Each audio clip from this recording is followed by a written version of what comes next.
Lipton Tea and Lipton Soup present Inner Sanctum Mysteries.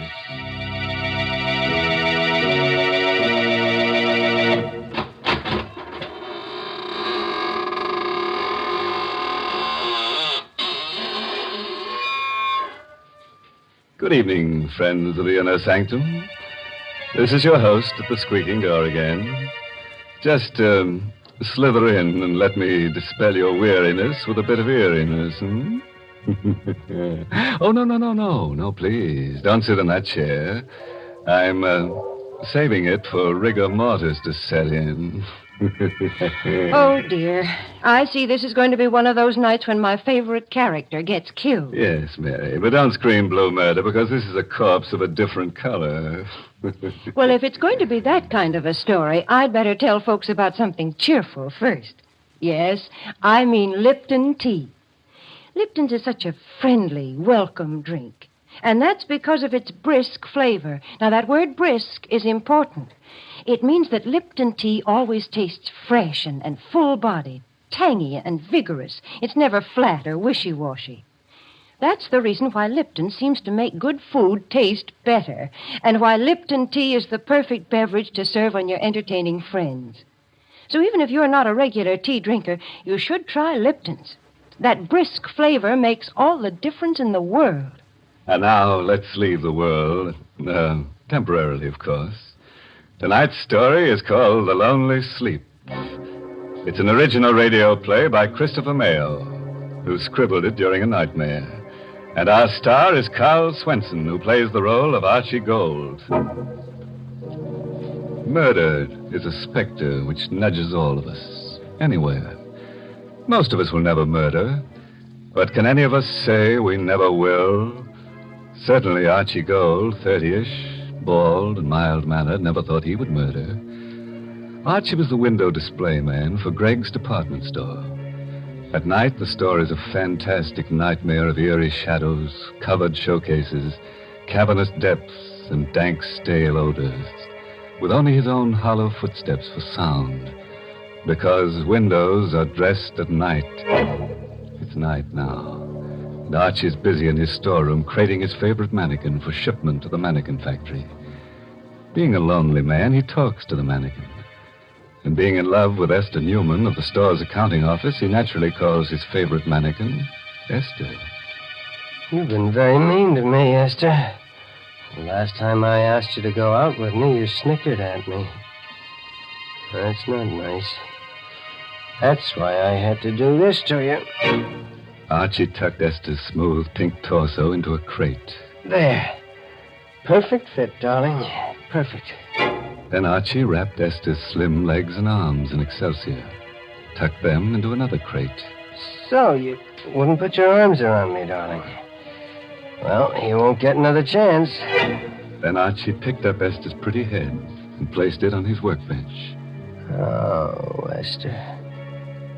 I'm so lonely. Why don't people talk to me? Why can't I be popular? But what's wrong with me? Why don't you go out with me?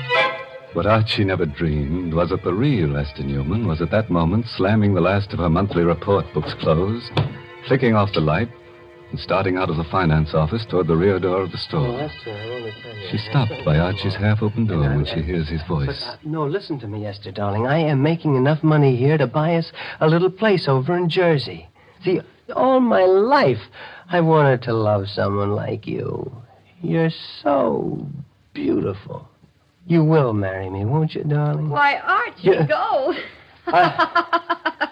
Sitting there proposing to a dummy, and the dummy's name is Esther. What a coincidence. Well, Esther, you worked late? I didn't know. No. I mean, yes, I give the mannequins names. It's sort of a game. Yeah, a game. That's it. Well, they don't talk back anyhow. No, they don't talk back. But they're sort of kind. They smile at me. And, see, I'm lonely. Mm-hmm. I work all night. And Esther, will you go out with me Sunday night? Mm-hmm. Please. Just dinner and the movies. Are you kidding? Why don't you ask your dummy friend? Hey, say, what a swell idea. She won't eat much. You can maybe get her into the movies for half price, and when you kiss her goodnight, Archie, she won't slap your face. Why are you looking at me that way? You shouldn't laugh. You're crazy. You're trying to scare me. Yes, that's it. No, you're not. You are crazy. Don't come near her. Archie! You shouldn't laugh. Archie, don't. You shouldn't laugh. My turn to laugh. See? My turn.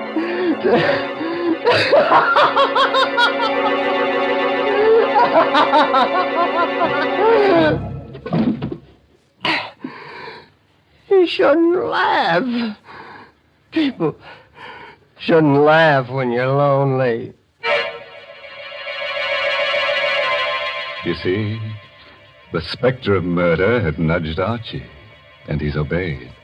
This was no mannequin at his feet. This was a woman, warm, beautiful, and dead. Then, being scared and lonelier than ever, Archie talked to his mannequins again. This time to Frank, painted and rouged and handsome in Greg's bargain $29.50 tweed suit.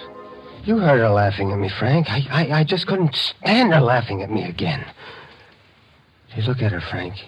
You'd think she was asleep. Her neck's broken. See, what am I going to do with her? I gotta think. Gotta hide her. Gotta dress the front window, too. The window. Sale of Cozy Kitten mattresses starts tomorrow. It's a big sale. Sleep on a Cozy Kitten. I've got it, Frank. The window! I've put her in the window on a Cozy Kitten mattress, and nobody'll know. And then tomorrow night... So Archie used some pancake makeup, bringing life to Esther's sallowing cheeks and purple lips. He placed her dead weight on a hard truck. He rolled her to the lighted window. An hour later, Esther's corpse, covered with gleaming white sheets and sleazy satin quilts, smiled in peaceful bliss at the empty street. Archie found his work well done. Nothing more to do now. Just wait. I'll go home. And wait. That's a good window. You look very pretty in bed, Esther. I've been watching you, young fella. Saw you do the whole thing. What's the matter? I scare you? No, officer. I didn't know. Yeah, I've been in the doorway across the street watching you. A lot of work to making up one of them windows, ain't there? Yeah. You saw me do the whole window, you mean? Uh-huh. Oh. Saw you put the mattresses in, make the bed, put the signs in, then fix the lights. Then you put the girl in the bed and fix her face up. Yeah, it's a nice job. Yeah. Say, you look bad, son. Yeah. Anything wrong? You sick? Huh? No. I'm just tired. All through for the night? Yeah, I'm all through. Good night, officer. Good night, young fella, and don't worry about your girlfriend. I'll keep an eye on her every night.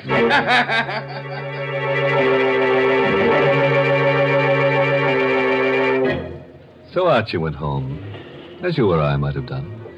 And because he'd been too busy setting his little post-mortem stage, the impact of his crime began to seep through only as he neared his rooming house.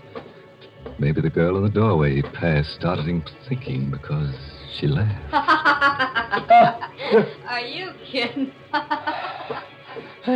Just a girl and a date. But you can't blame Archie for hurrying. You would have thought it was Esther, too. Archie hurried. He hurried to the rooming house. He raced up the steps. He had to get to his room, get in and close the door of the world. Close the door.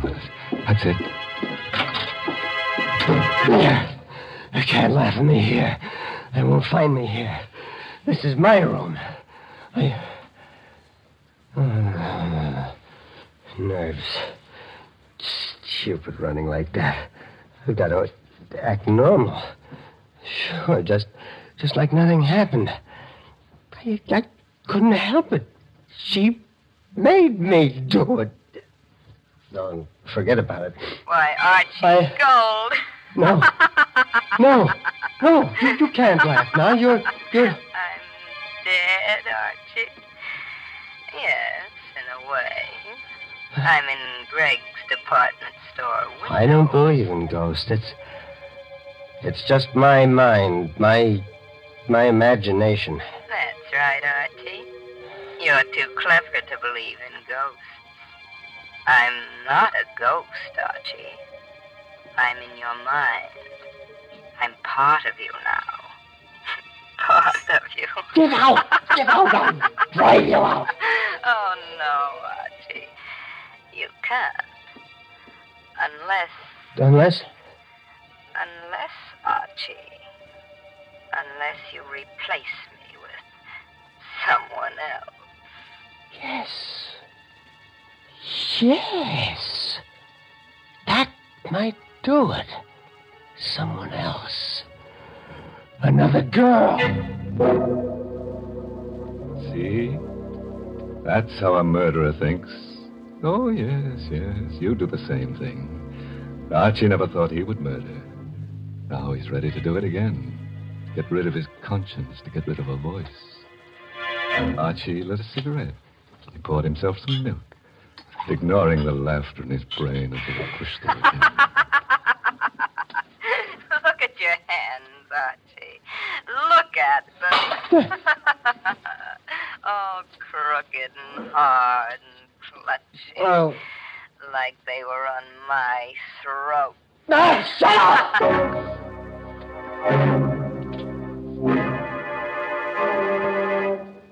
Archie threw himself on the bed and jammed the pillow against his ears. Fell into a dream worse than reality. Hello?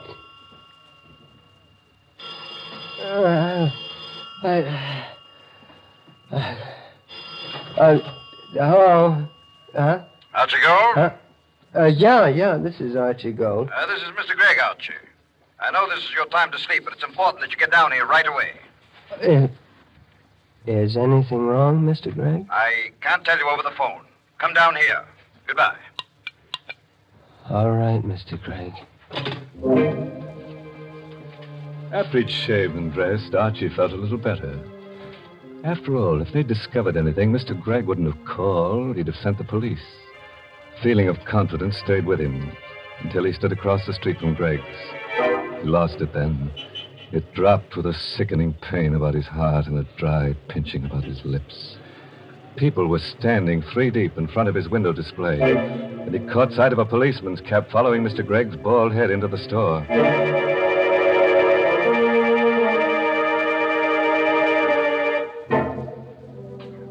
Well, were you thinking of going window shopping tomorrow? Want to be popular? Have lots of people crowding about you on the sidewalk side of a plate glass window. Want to be a mannequin? Look up Archie Gold. He's the mannequin doer. Well, all I can say is I'm glad that murderer is about to be caught. Why, Mary, don't talk that way. It was really kind of Archie to put her on the mattress. She was so sleepy. In fact, she was dead to the world. Yes, the one to feel sorry for is Archie. Why, the poor fellow's shivering. Why don't you make him a cup of Lipton tea? Lipton's is too good for him. And besides, he's probably too scared to taste the difference between Lipton's and ordinary teas. Yes, folks, Lipton tea is different. In the language of tea experts, Lipton's has a brisk flavor. And when they use that word brisk, B-R-I-S-K, they mean that Lipton tea tastes tangy and spirited, really full-bodied. It's never flat or weak. So get acquainted with that brisk flavor. Why, you just don't know how good tea can be till you know how good Lipton's is. Well, let's see how good Archie's alibi is. Remember Archie, the lonely little man who dresses Gregg's department store windows at night? He just couldn't stand being spurned by Esther Newman any longer. She laughed at him when he asked for a date, and now Esther is a lifeless mannequin advertising the restful qualities of cozy kitten mattresses in the window display. and Archie enters the store to see what's in store for him. Mr. Gregg, I'm, Archie Gold, come in, come in. Close the doors. Sit down. My boy, you know Miss Newman in our bookkeeping department? Yes, sir. I knew her, but I'd like a chance. You're going to get a chance, my boy. Before leaving on a week's vacation, Miss Newman completed our annual report. Miss Newman is on vacation? Yes. Which isn't important. The report shows we sold 16 cozy kitten mattresses in 1 year. Well, that's not many, is it, sir? It's terrible. We were stuck with 1,500 of them. Just a minute now. Jenkins. Yes, Mr. Gregg? How many mattresses have you sold now? 802, sir. You hear that, Gold? Yes, sir. 802 mattresses in a couple of hours. And your window display did that. My boy, you're a genius. Mr. Gregg, No. I know just what you're going to say. Any man who has the imagination to put a woman dummy asleep in a window, and such a dummy, so peaceful. How much are we paying you, Archie? $36.47 a week, sir. Starting today, it's $72.94. And a private office, and you're the head window display manager of my 3 stores. Ha! Stunned you, huh? Everything I've always wanted. What's more, I've had pictures taken of that window with the crowds, and the paper promised to run it in tonight's edition. With your name. Good? Yes, sir.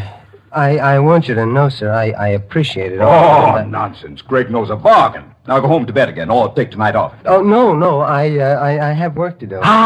Get more good ideas? Good. Mr. Gregg. Yes, my boy. If the mattresses are selling so well, we won't need the display. I can take it out to... Oh, nonsense. Don't touch it. We'll run this sale for 2 weeks. I just ordered 1,500 more mattresses. Success and popularity was sweet to Archie's taste. But Archie knew a corpse, no matter how beautiful, cannot survive the sun beating through glass for long. And Archie knew that. It was a wretched rainy night. Greg's department store had long since closed its doors. The night belonged again to Archie. Now he had a nasty job to do. He drew the curtains across the big window, in case the officer was watching again. Esther was just a mannequin now, a mannequin of flesh and bones, but a mannequin, and Archie spoke to his mannequins. You've had a hard day, Esther, darling, haven't you? Well, it's all over now. You never did anything for me alive. Dead, you brought me success. Now I've got to send you away. You're stiff and cold, Esther. And you can't laugh now, can you? Esther couldn't laugh, and Archie opened the crates which contained the mannequin he had originally planned to ship. With a few simple tools and lots of work, he made Esther, the real Esther, conform to his original shipment. A torso, a pair of heads.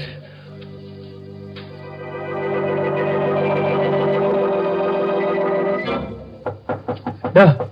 Who? Well, that's the alley door. Somebody's there. Gee, a cop, maybe. I've got to act natural. After all, she's well hidden. Could I come in? Please, I'm so wet and tired. A girl. It's a girl. Yes. Come in. Get out of that rain. Thanks. Why, you poor kid, you're soaked. Come into the workshop. I've got a heater in there. Gosh, thanks. She was sent to me. Someone to take Esther's place.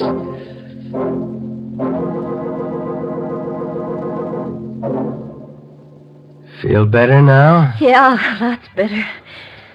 You're very kind. How did you happen to pick this store to knock at? Well, the alley seemed a good place to get out of the wind. It started to rain, and I saw your light. Oh, I see. And you're broke. Yeah. It's the usual story. I came to town from Philly to get a job. Job was there, all right, but the boss wasn't on the level. Well, don't you have a home? Parents or a husband, I mean? Oh, that's no. a shame. Look, stay right there now. I'll be right back. You're not leaving me, are you? No, I'm going to get a blanket to put across your shoulders. I'll be right back. Of course he'd be right back. Wasn't this just what he needed? Another mannequin to satisfy Esther's voice? It made sense. The second time, it's easier. It always is. Don't move, May. I'll put it across your shoulders.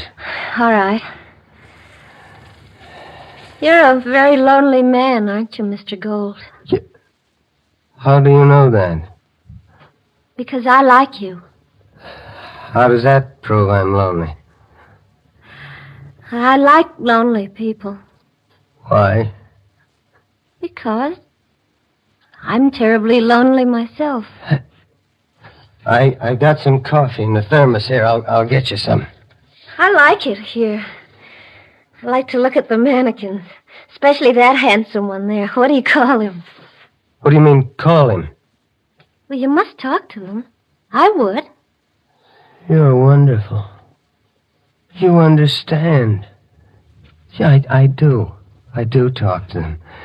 His name's Frank. Frank, meet May. May, this is Frank. Hello, Frank. I'm sleepy, Frank. Oh, May. Why did you come tonight? Why couldn't you have come 2 nights ago? You're sleepy? Mm-hmm. I'm warm and sleepy. Look, I have 3 hours before my window has to be finished, and I have an errand that'll take me about an hour. You climb into the bed in the window and... People will see me in the window. No, the curtains are drawn. I'll wake you when I get back. All right. Looks like the kind of bed I could sleep on forever. Ever. Doesn't always work out the way you plan it, see? Archie didn't want to murder Esther, but he did. Archie wants to murder May, but he'd rather not. Well, Archie drew the satin quilts over May. She smiled, closed her eyes with a murmured thanks, and was asleep. Archie knew now he loved her, that he must never listen to her speak again. While Archie carried the crates containing Esther's remains into the station wagon in the alley, a little man with a sad, droopy face and a derby hat argued with the night captain of the local police station. I tell you, I know what I'm talking about. I stopped at Greg's window 4 times today.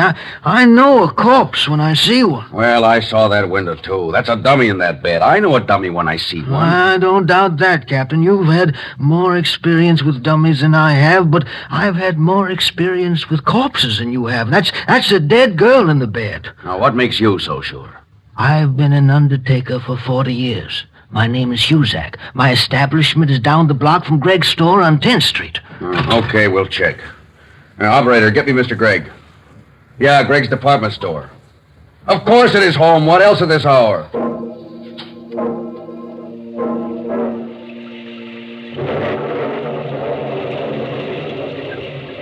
Archie had a plan. Excitement gripped him. But that habit of years was strong, and he talked to Esther as he piled her 3 coffins into the station wagon in the alley. Don't you worry, Esther. In a half hour, you'll be at the bottom of the river. You shouldn't have laughed, Esther. And then I'll come back to May. Sure. Archie had a plan, all right. But it didn't include the little old undertaker who knew a corpse when he saw one, or an angry, sleepy Mr. Gregg, or a confused police captain, who were right then coming to a stop in front of the store.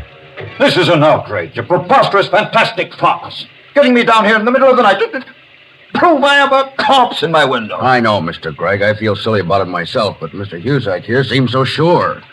The curtains are drawn in front of the window. We'll have to go inside.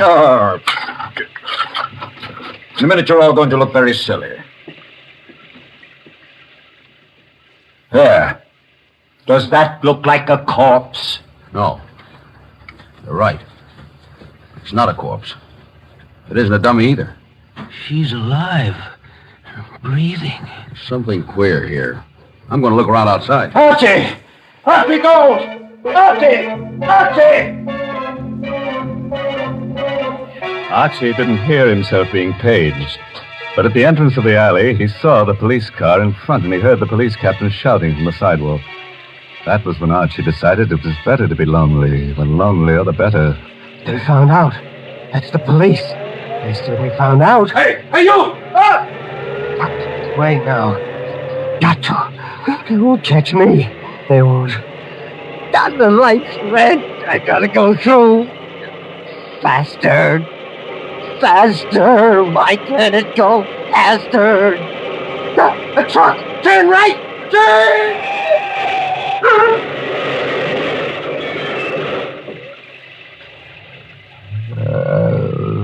No one ever heard Archie's last words.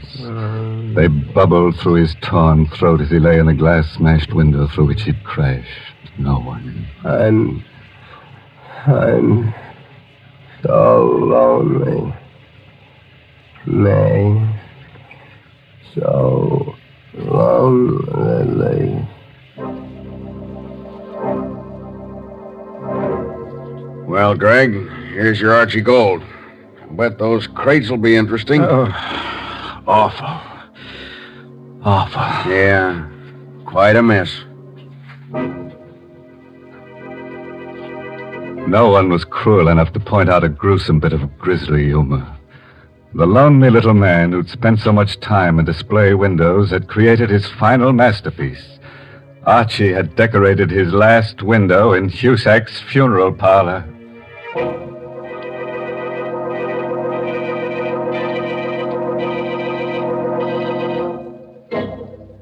The lesson we learned from tonight's story is that murder doesn't pay. It's a losing business. Murderers are always in the red. And it's strenuous work, too. You're bound to find yourself a little stiff. Mr. Host, I did not like that story. Well, neither did I, Mary. Imagine the Cozy Kitten Mattress Company pulling a smart advertising stunt like that on Lipton's time and for free. Now, that's not what I mean at all. And if you're worried about Lipton's, let me assure you that Lipton's is the largest selling brand of tea in the whole world. That's the kind of popularity that really counts. And, folks, if you'll just once try Lipton tea, I think you'll be convinced, too.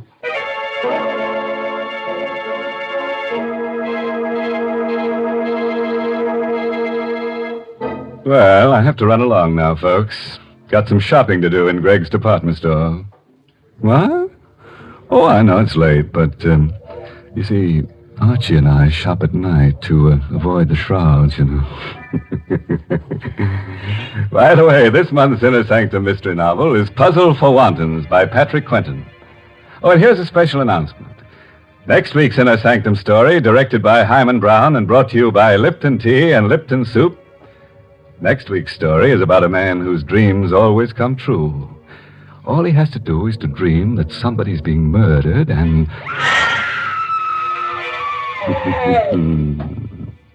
Enough to keep you awake, isn't it? Oh, until we meet again next Tuesday, you dream of me and I'll dream of you. Now it's time to close the squeaking door, so good night. Pleasant dreams.